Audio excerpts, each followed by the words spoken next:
This Torah class is brought to you by TorahAnytime.com. Okay, good morning everyone. On this Wednesday morning share, I'm just going to share with you a short thought and give you a little preview on tonight's share. So tonight begins the period known as the 3 weeks, the Bein HaMetzarim. And it's one of the most constraining times of the year, if not the most. Mitzarim are limitations, constraints. In fact, the Sifrei Chasidus tell us that there are different times in life. There are times of gadlus, times when we're operating in greatness, and times of katnos, times where we're, so to speak, we're much smaller, we're mitigated. In fact, the Reb Pinchas of Karetz points out there is no Zohar HaKadosh on the Parshios of the 3 weeks.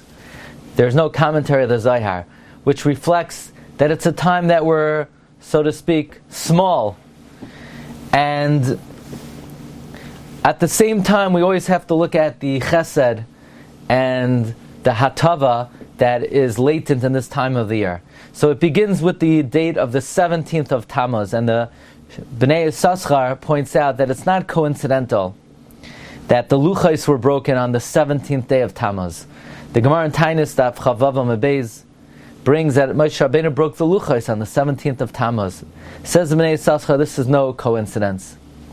The Gemara in Baba Kama Daf Nundav Amud Beis asks, why doesn't it say the word toiv in the first luchos? We know in the second luchos it says Kabed es avicha v'yasimecha leman ya'arichon yamecha uleman yitav lach, that it should be good for you. But it doesn't say leman yitav lach in the luchos rishonos, only in the luchos shniyos. So the Gemara says, well, it was revealed and known before the Ribbon Shalom that the luchos were destined to be broken, and if it would have the letter tes, the word toiv, in the luchos rishonos, and they would be broken, so chas v'shalom, it would mean that there's no toiv for the Jewish people.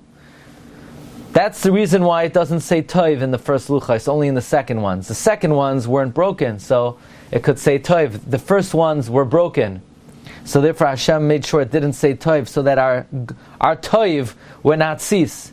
Therefore, says Bnei Yissaschar, what day of the month were the luchos broken?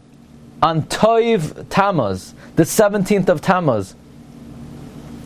Why? Because Hashem wanted to ensure that there would always be goodness for the Jewish people. So, in order to do that, Hashem made sure, number one, it would happen to the Luchos Rishonos, where it doesn't say Toiv, and number two, that it happened on the 17th day of Tammuz. A remez given is Ach Toiv Li Yisrael. Ach, the 21 days of the Bein HaMetzarim Toiv are inherently days where HaKadosh Baruch Hu is anticipating goodness for the Jewish people. That's why when Aaron was asked to make the Egel, he responded, let's do it tomorrow. Chag Lashem Machar, a holiday for God tomorrow. What did he mean a holiday? It's not a holiday, it's going to be a fast day. But we have a tradition, the Chidah says that the Tzom Haravi, the fast of Tammuz, will be transformed and changed into a day of great celebration for the Jewish people.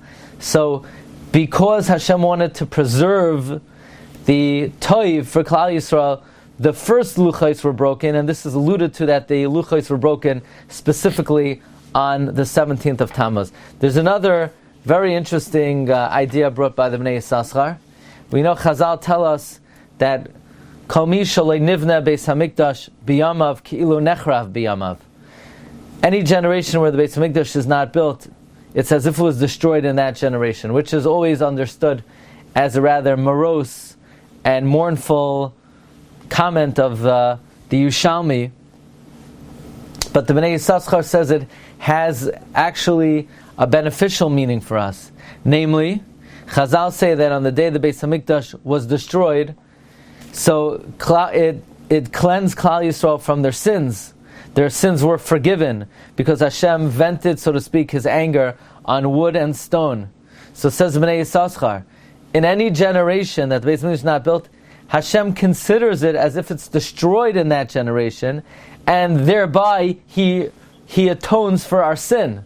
The same way that when the Beis Hamikdash was destroyed, it atoned for the sins of the Jewish people, like we say in Eicha, Tam Avoinech Bas Tzion.